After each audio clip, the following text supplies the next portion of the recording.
The Dave Hooker Show, represented by Banks & Jones, Tennessee's trial attorneys.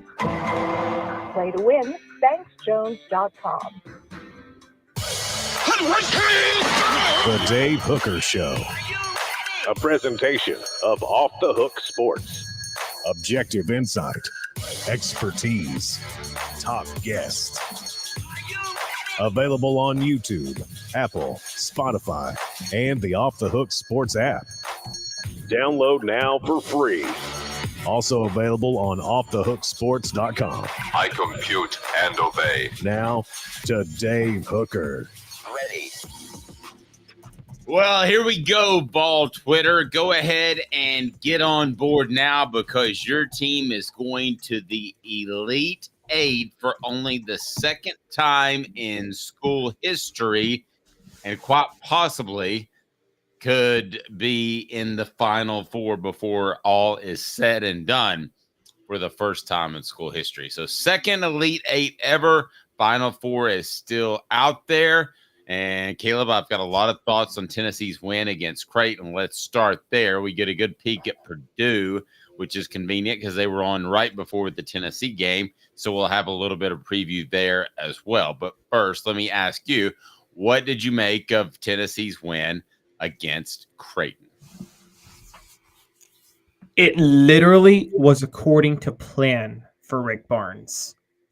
Now, let me break down what I mean by that real quick, Dave. Did you notice Cameron Carr and Freddie DeLeon were in the first half? I did. I noticed there were a lot of different substitutions with Santiago Vescovi out. Here was the plan from the start. And we talked all week that Tennessee needs to turn up the tempo and play aggressive ball to really use their athletic advantage over Creighton. Barnes was saving that for the first 10 minutes of the second half. And in the first 10 minutes of the second half, he put all the starters in, and they launched an all-out assault, a blitz, if you will, on Creighton.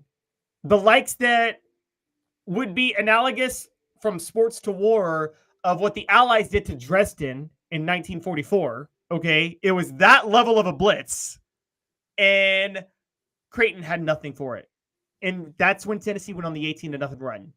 And Barnes' plan was to go on that run in that moment in the second half and then hold on afterward. And that's exactly what he did.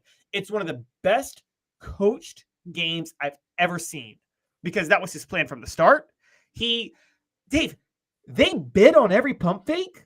Tennessee doesn't bite on pump fakes. They're usually very disciplined. They did that on purpose because Barnes knew they were so athletic they'd recover.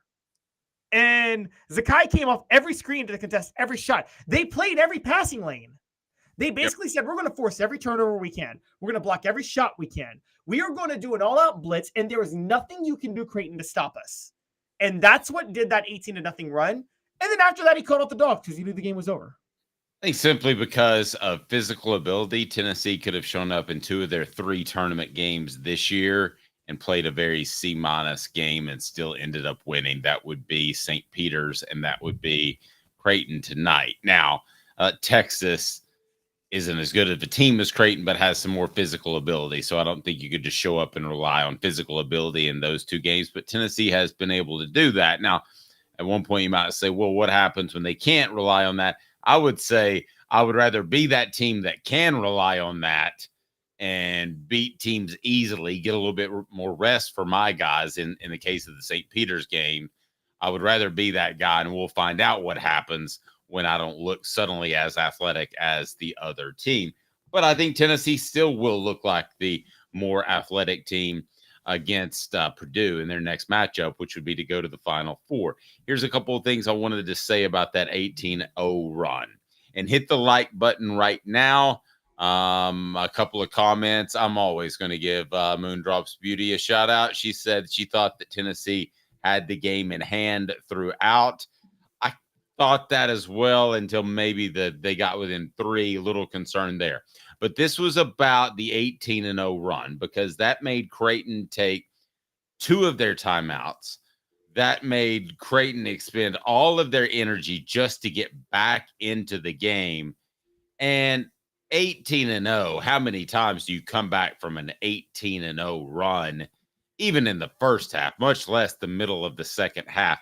I'm not saying Tennessee was able to put it on cruise control at that point, but clearly when Creighton got it to 3, Tennessee had the most energy from that point forward and was able to secure the victory. Yeah, that's exactly what happened.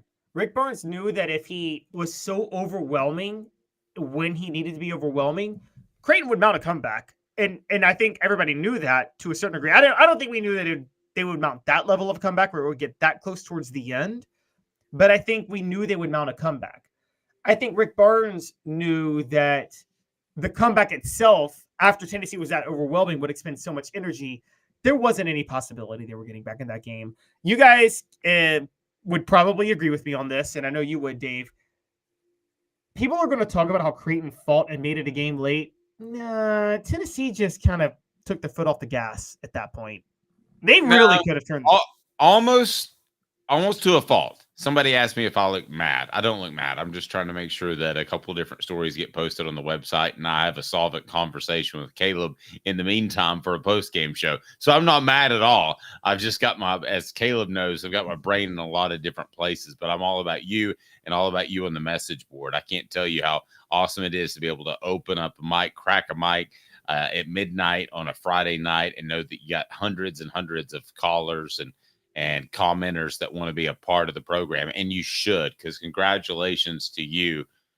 And Tennessee's basketball program, I think because of the sexiness of an up and down game with Jerry Green, the charisma of a Bruce Pearl, doesn't get enough empathy from the college athletics world, Caleb. The Tennessee basketball fan is a great, loyal fan. And they basically have been given very little in response to that over the course of their fandom for the past 50 years. So I'm absolutely happy beyond measure for those on the fan base. Yeah, Juliet, I'm not mad. And I'm happy for Jessica, Nikki. There are a lot of apparently the ladies like the Vols as well, because we're getting a lot of that on there. But this is a fan base that it doesn't get talked about it enough, but that lays it on the line year in and year out and usually gets its heart broken, Caleb. You're right. And there has been a lot of heartbreak, particularly during the Rick Barnes era, because I think what was so frustrating about the heartbreak during the Rick Barnes era was that you knew Rick Barnes could coach. And so I think that's what made it so heartbreaking. Like, Dave, you covered the Jerry Green era. Yes, Tennessee lost to a lower seed in the tournament every year under Jerry Green. But part of that was because Jerry Green didn't bother to do any coaching, right? Well, yes. And then the whole team lacked a mental fortitude. For instance, I'll give you a great one. That 18-0 run that got down to 3, does Jerry Green's team lose that game? Because they don't have the mental fortitude to say, everything's fine, still leading 3, got the ball, everybody chill out. That team goes in the tank and loses that game by 14 points. I've covered I'm serious, loses by 14 points. I've covered so many of those teams, it would have just gone off the rails. Because I even said, we're going to find out if watching with some other people, I said, we're going to find out if this is still good old Tennessee basketball or if they really have turned the corner. And I think they proved to you that they've turned the corner. And at this point, I don't know the spread, but I would be surprised if Tennessee didn't beat Purdue after watching them. I don't know if you want to get into them yet, but actually, let's do this first. Vescovi, how they handled him, I thought was basically throw a whole lot of looks out there and see what stuck for how long. They came up with whether it was by design or not, as you said, they came up with the 18-0 run. So they found something they liked, right? And I hate to say it. I know the charts will tell you that Vescovi in Tennessee is better when he's on the court, but I just don't see it. And they look like a more athletic, deeper team when they weren't locked into playing him 28 minutes a game. I hate doing this. Oh, I hate doing this. But Dave, you were right. I know what you're going to say. I mean, I feel bad for ripping on Vescovi, don't you? I don't hate ripping on people. I hate admitting you were right over me. That's what's driving me crazy. Because for those who don't know, Dave said today there's something to Rick Barnes saying Vescovi's under the weather. The real story was you were right. You were right the whole time. He knew that from an athletic perspective, they needed to be faster. And so that's what they went for with Creighton, and it worked. And I have to give a shout out to the message boards real quick, because I actually texted this to my brother. Dave, that 18-0 run, did that not remind you of the 40 minutes of hell that Nolan Richardson ran? Was that not what Rick Barnes ran at that time? Yeah, it was pretty good. And Tennessee could do that more if they went deeper into their bench throughout the season. Not that we need to rehash that comment, because we both believe that they could have done a little bit of the 40 minutes of hell at times against less athletic teams, no question. I don't think you do it against Kentucky, though, right? No, you don't. But Rick Barnes picked the perfect time to do it. We said all week, did we not? We talked all week. We had John Adams on the show. We had Ron Slay on the show. And we have been saying the whole time, Tennessee's key, because I looked at some matchups and we were both kind of like, the way Tennessee plays, Creighton could match up well. Tennessee's best advantage is they need to make this game chaotic. And Rick Barnes started the second half was turn up the tempo. Here's the key on this, and I have to bring this up. And this is something I never noticed about Zakai Ziegler. And guys, this is why he's SEC all defense. Do you ever notice that Zakai never gets shut down or pulled out of a play because of a perimeter screen on defense? Yeah, he never gets picked. He extends. It's very unusual.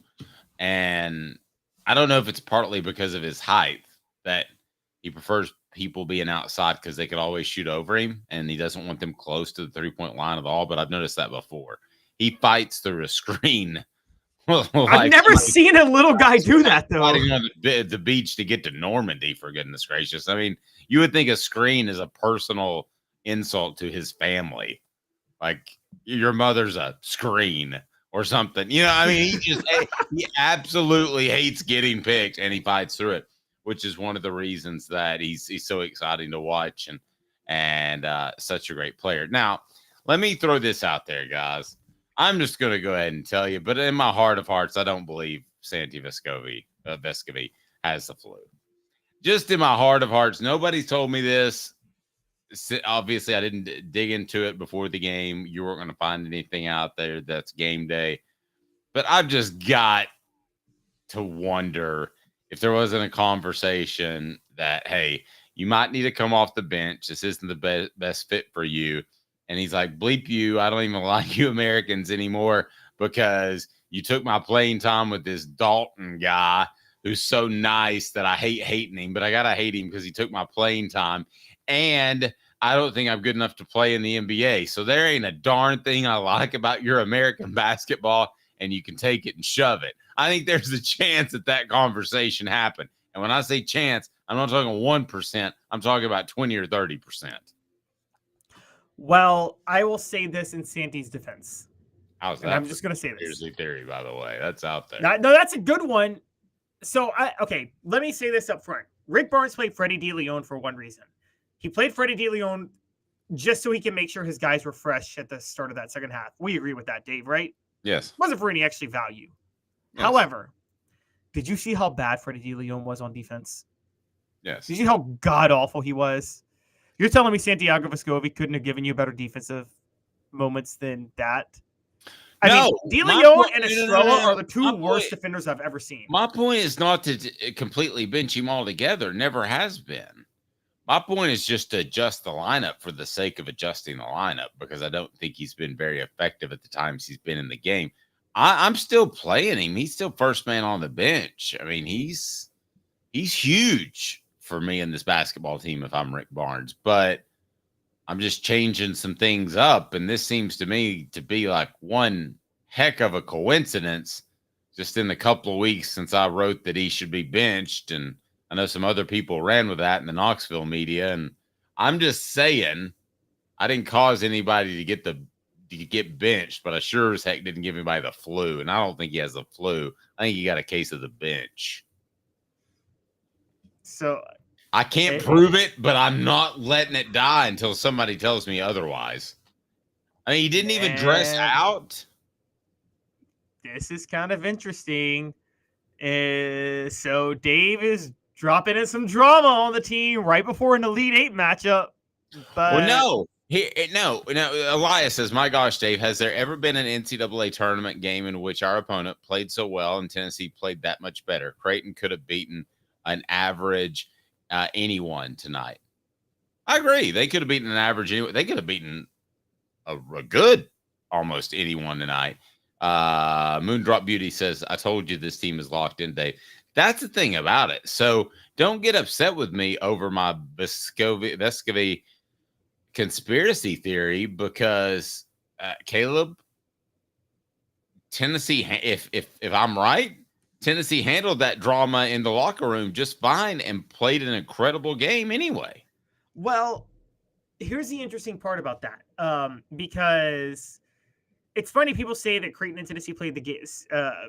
Creighton played a good game, and you look at the stat sheet. Tennessee was 11 of 24 from 3. Creighton was 11 of 23. Creighton only had 9 turnovers, but it just didn't feel like all 9 of those turnovers were like forced by Tennessee. They weren't unforced. No, I thought they had good handles across the board. I thought they were all forced. Yes. Yes, and then so the other part is when people say Tennessee was just hot tonight shooting from 3 because they were 11 of 24. I don't think that was the case. I watched that game. Tennessee had way better looks than Creighton did, if you actually go back and watch that game. And it's actually shocking that Tennessee wasn't 16 of 24 from 3. Because did you notice how many wide open looks they had throughout the night? Yes. And did you notice how many bad looks Creighton had? Yes. Yeah. And it was, Elias says it, and he's right. It was an effort game. It was an effort game. But this was the point from the start. Rick Barnes said, Tennessee could have done this all year at different times. But Rick Barnes basically said, in the second half, do an all-out blitz, go all in, bite on every pump fake, play every passing lane, because they're not athletic enough for you. Even if you recover, they're not athletic enough for you. And that was the difference. I'm going to put the poll question up now and go ahead and hit that like button. A couple of different people, and subscribe if you haven't at this point. A couple of different people saying he looked sick as heck, talking about Santi, and he may well have been. It's a conspiracy theory that seems to fit into a lot of potential possibilities there, but I do not know that. I'm not reporting that. If he was just sick, he was just sick. It was a good time for him to be sick because they rolled out more athleticism than he's able to provide or has been able to provide this year. So I put the poll question up on our YouTube channel. So please go ahead and vote for that. The question is, Tennessee is blank without Santi Vescovi. Better, worse, different? Yeah, better, worse, or different? Different, 62% of the vote so far. Better, 26%. Worse, 12%. If I made you choose, and I'm taking away different from you, Caleb, because you get paid the big bucks to share your opinion. Better, worse without Santi Vescovi. In other words, Tennessee lines it up, shoes are tied, ready to go, and it's Purdue, and it's a trip to the Final Four, and Santi comes to you and says, "Hey, coach, I'm feeling okay. Am I going to play?" What are you going to say? You're going to let him play. I do believe there was something sick about him in this game where he was not feeling well. They're better with Santi Vescovi. You guys leave out a lot of the good stuff he does for the team. Now, it was better to move him to the bench. You needed Meshack in this game to play more minutes, but that doesn't mean you don't play Vescovi. And anybody who thinks that, look, I think Tennessee wins this game. The final score ended up being 82-75. I think they win it by 12 or 13 if Vescovi's in there, because part of the problem was they had to run Freddie DeLeon at certain times, and he gave up 2 easy buckets because he's so bad defensively in a way that Santi is not that bad defensively. And it wasn't like DeLeon was that valuable offensively. So I'm sorry. They're better with Vescovi. It's really simple for me. If the other team has a spot up shooter that I'm not that worried about offensively, then Vescovi is my starter, and he plays his 36 minutes or whatever he was averaging. If the other guard that he's supposed to be on is athletic and can move around and make things happen, then I'm going in a different direction. And Vescovi will play some, but he's not going to play like a starter. But that's the thing, even some. Whatever minutes Freddie DeLeon played, you could have given to Vescovi defensively. I mean, DeLeon was awful tonight in this game. He showed why I owe Rick Barnes an apology because I've said all year, why haven't you played DeLeon more? Well, that's all. I saw why you haven't played him more because he is so bad. And the same with JP Estrella. Did you see where JP Estrella got worked on that post spin move under the basket? It was the most obvious thing that he was going to go to his right, and he wouldn't, and he went to his left. Yes. How do you make that mistake as a defender? By the way, Charles's theory, or Charles is referencing Caleb's theory about losing to Mississippi State, seems all the more convincing in the SEC championship game. So I wonder if you feel better about that. Paul says I'm way off. Paul, I can't. Do I feel vindicated? I can't be way off. Because it is admittedly a conspiracy theory. I'm not spreading rumors. I am just throwing it out there. The timing seems sounds like you're hedging. Sounds like you're hedging. This is the stuff politicians do. I'm not hedging. The timing is incredibly odd. Maybe it's as simple as that. Paul, we appreciate you. We appreciate everyone who tuned in. Be sure and hit that subscribe button. Santee might come back and score 30 points against Purdue. We'll have more of that breakdown on offthehooksports.com. Obviously, they've got a pretty good center. You probably know that by now. Zach Edey, one of the best college basketball players maybe of his time because he's a two-time player of the year. Now, he doesn't really project in the NBA if you haven't seen him a lot. He's an old school back-to-his-back basketball player without a lot of physical ability that can't shoot three. Those 7'4" guys usually don't make it like that, but that doesn't mean he's not a great college basketball player. You would agree, Caleb. He's a great college basketball player.